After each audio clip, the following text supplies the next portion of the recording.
The town of Port Fairy is located along the southeast coast of Australia. Official records show the first settlement of the land was in 1827. I can only dream of what it must have been like. The sea in this area was just teeming with fish. Apparently the old blokes, they just put a hook in, they didn't even have to bait the hook. You know, fish would just about walk in on water to get in your boat. And the only danger was that you'd catch so many, you'd sink your ship. You know, that was the only reason that ships would come home to shore, was because they were so full.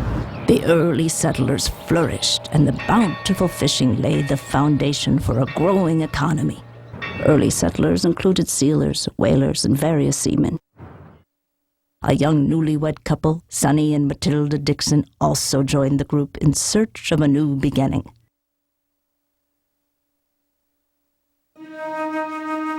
Matilda Dixon was born Matilda Schultz on December 24, 1803, the youngest of 7 children.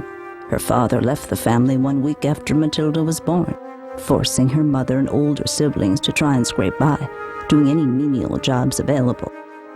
Matilda's life changed the day she met the strapping young sailor named Sonny Dixon. On leave from a month at sea, Sonny spent his time at the bakery where Matilda worked. It was love at first sight for both of them. Unfortunately, like any fishing village, there was bound to be accidents. One of the most tragic took place on January 13, 1836, when the whaling vessel Guiding Light got caught in a horrible storm and was lost at sea. Records indicate that 15 of the townsmen were killed that day. Matilda Dixon's husband, Sonny, was one of those men. The balance of an established fishing industry and the growth of a prosperous mainland helped the town thrive. But something was obviously missing for Matilda Dixon. Her life was her husband, and he was gone. The growth around her seemed to leave Matilda confused. Matilda Dixon loved to bake. Once Sonny passed on, she began baking for the local children. Matilda used to bake a special cake for children who lost their teeth, just something to mark the occasion. The children loved it and would wait in anticipation. Although many of the parents thought the practice a little strange, they knew that Matilda was a good person and it made the children happy. The original townspeople understood the history and were very supportive of her. The newer people to the town had their suspicions. That black cloud that seemed to follow Matilda through her life was still there, and they sensed it, I think. It was during a cold night in 1840 when a terrible oven fire raced through Matilda's house. Many say while she was trying to finish some special treats for the children. By the time the town came to her house, the fire was put out. Matilda refused to come to the door or seek assistance. Things changed for Matilda in the town. She no longer went out during the day or allowed the children to stop by. The town began looking at her with a little more skepticism. Oh, it was such a tragedy. But Matilda was strong. She had a good heart. Well, she didn't bake for the kids any longer, but she still exchanged gifts for their teeth. Now she had to wait until dark, though, until the town was asleep. The children would leave a tooth wrapped in a handkerchief tacked to their front door, and Matilda would wander the streets, leaving small change at the house's doorstep. It was rumored her face was hidden behind a simple porcelain mask. Matilda's acts of kindness and her tragic past helped ease many of the townspeople's growing anxiety surrounding her strange actions. The night of September 23, 1841, changed everything.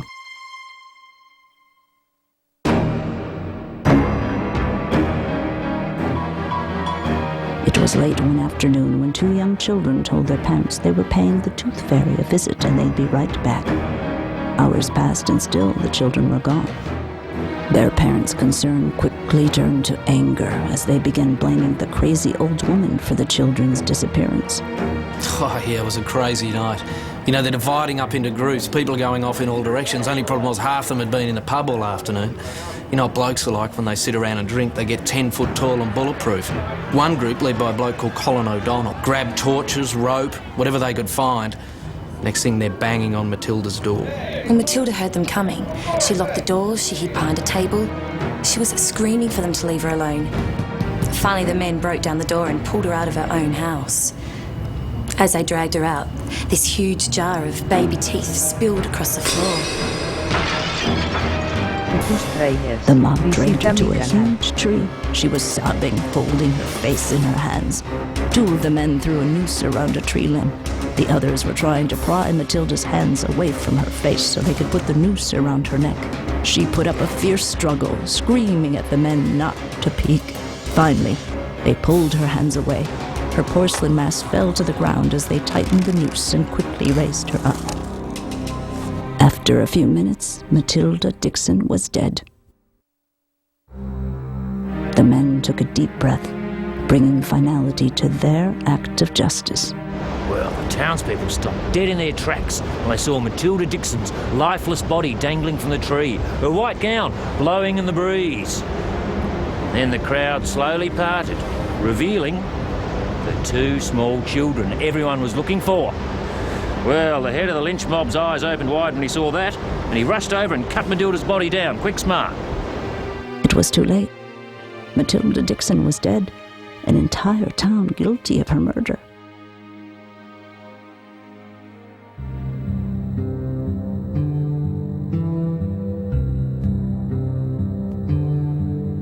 Matilda Dixon's death was reported as accidental asphyxiation by the local authorities, and her body quietly buried in an unmarked plot in the town's cemetery.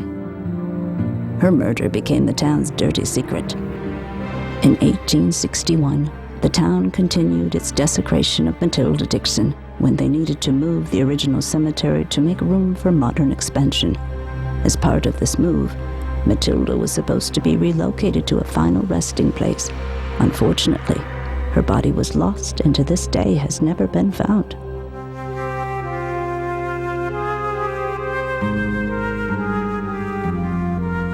The next 60 years were filled with prosperity and happiness for the town of Port Fairy. Business boomed, the community grew, and the fishing industry made a major comeback. The tragedies that surrounded Matilda Dixon and the town she called home were a distant memory. Unfortunately, the calm could not last forever. In 1951, the plaque that was dedicated to Matilda's memory was stolen and the area vandalized. Soon after, a group of teens began disappearing. All were rumored to be involved in the desecration of Matilda's memorial. We used to hear the stories about the crazy Port Fairy kids, the ones who'd disappeared. Funny thing was, we always thought, no, they'd just gone on a surfing holiday or just shot through because they didn't want to live in Port Fairy with all its crazy stories. But it's funny, now I've lived here a while, you start to wonder if there might be something in it. The town feared a serial killer was in their midst. Even talk of the curse of the Tooth Fairy began to surface. Local law enforcement did a thorough investigation and found most of the cases as runaways. The kids probably ran away to Melbourne and never bothered coming back. No. The Tooth Fairy got it. In 1953, a new plaque was erected in Matilda's honor. There have not been any incidents attributed to the curse of the Tooth Fairy ever since. Matilda went through so much. She was reduced to the point of a freak show. To the point where she had to wear a mask. She was a strong woman. A good woman. She didn't deserve to die. In a weird twist of fate, the curse is now considered a legend, and the small town of Port Fairy, Australia, has become a tourist destination for many of those who are drawn to the sad life and tragic death of Matilda Dixon, the Tooth Fairy. Waltzing Matilda, waltzing Matilda, you'll come a-waltzing Matilda with me.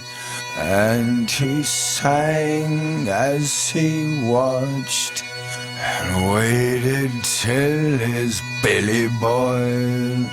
You come a-waltzing Matilda with me.